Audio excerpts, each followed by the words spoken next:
Imagine that you've been unemployed and seeking work for months. Government benefit programs have helped you cover rent, utilities, and food, but you're barely getting by. Finally, you hear back about a job application. You receive your first paycheck in months, and things seem to be turning around, but there's a catch. Your new job pays just enough to disqualify you from the benefit programs, and not enough to cover the same costs. To make things worse, you have to pay for transportation to work and childcare while you're at the office.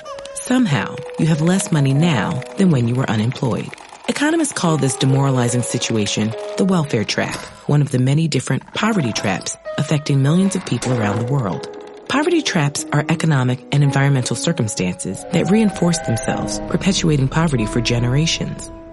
Some poverty traps are tied to an individual's circumstances, like a lack of access to healthy food or education. Others can affect entire nations, such as cycles of corrupt government or climate change. But the cruel irony of welfare traps in particular is that they stem from the very policies designed to battle poverty. Most societies throughout history employed some strategies to help people in poverty meet basic needs.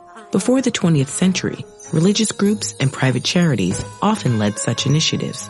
Today, these are called welfare programs, and they usually take the form of government-provided subsidies for housing, food, energy, and healthcare.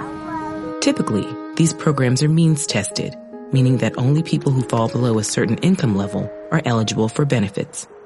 This policy is designed to ensure aid goes to those who need it most, but it also means people lose access as soon as they earn more than the qualification threshold, regardless of whether or not they're financially stable enough to stay there.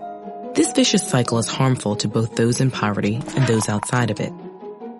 Mainstream economic models assume people are rational actors who weigh the cost and benefits of their options and choose the most advantageous path forward.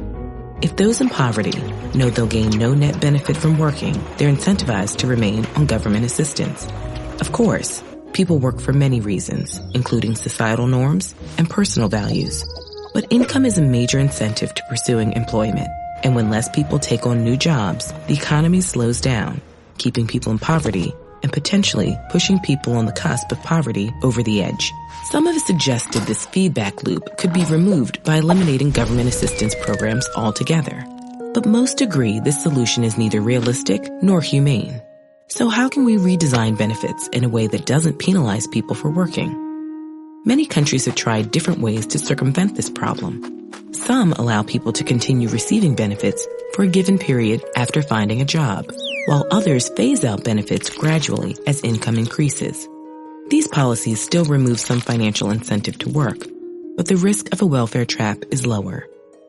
Other governments provide benefits like education, childcare, or medical care, equally across all their citizens.